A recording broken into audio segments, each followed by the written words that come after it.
The decision by voting rights activists in Georgia to boycott President Biden's January speech in Atlanta has become symbolic of the strain between the president and black voters in the Peach State. The dissatisfaction with what many categorize as a photo op has contributed to a dramatic decline in President Biden's poll numbers among Georgia's black voters.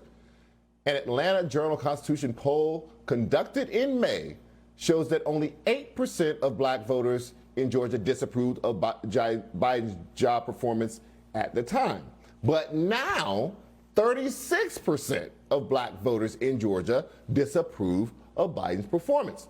With Georgia's passage of voter suppression laws, the proposed closure of polling places, and the restructuring of election boards, Biden needed to take a strong stance on voting rights for black Georgians. In fact, according to the poll, 31% of black respondents cited voting rights and the fairness of elections as the most important issue going into the midterms.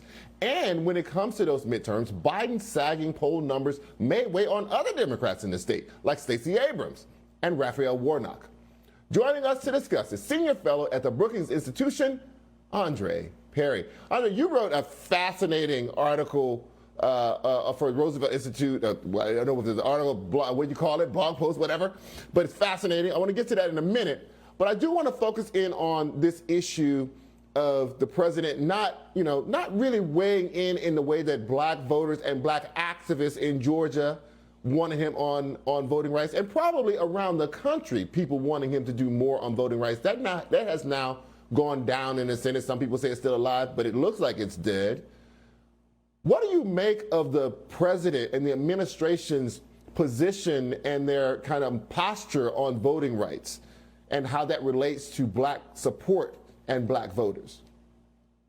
Well, the public really sees how Biden has not really used the bully pulpit to his advantage. He has acted more like a senator, negotiating with Manchin and others to his detriment. And so, in the very least, the public wanted to see a full-throated denunciation of the voter suppression tactics enacted by the GOP in that state. And not only that, black people were played with during the pandemic with the not having mask mandates, and as it was pervasive throughout the state.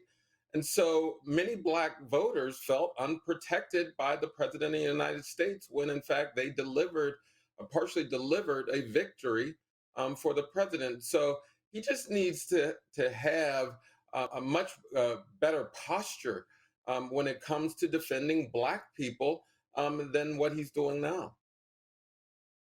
Do you think that they're missing this kind of bubbling sentiment that's happening, particularly in these swing states where the voter suppression tactics are severe, like they are in Georgia? Because if just look at national numbers, the sample size of black people in those polls is already small. They chop it out, and that includes everybody, places where they're not experiencing dramatic voter suppression, like a New York or California or wherever, and that skews the numbers away from what I found to be a striking number. Nearly a third of the voters in Georgia, black voters, say voting rights is their number one issue before the economy, before crime, before anything.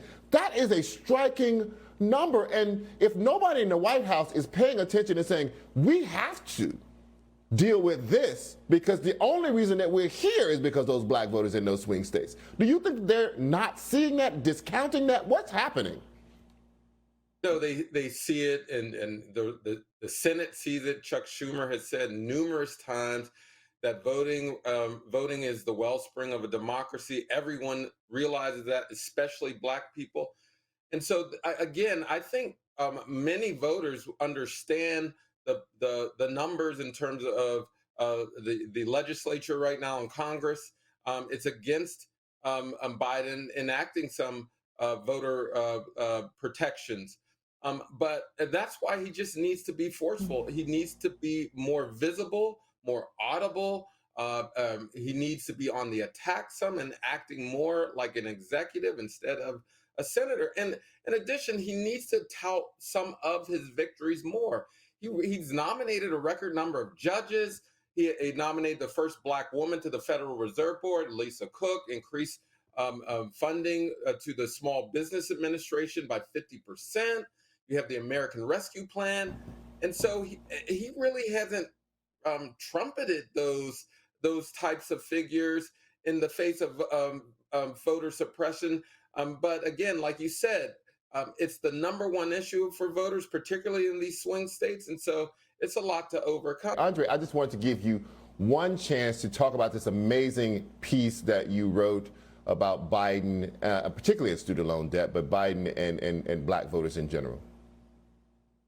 Yeah, Biden, what's in his control is his ability to cancel student debt. Legal scholars believe he can cancel student debt with the stroke of a pen, and he has not yet. He campaigned on canceling at least $10,000. But research by my colleague Carl Romer and I, as well as Marshall Steinbaum of the Jane Family Institute, we found that the more debt you cancel, the more you close the racial wealth gap, and the more you help low wealth individuals, and Black people are disproportionately more low wealth. And so this reticence is also contributing to his dropping approval rating. And so it's really something, a campaign promise he made.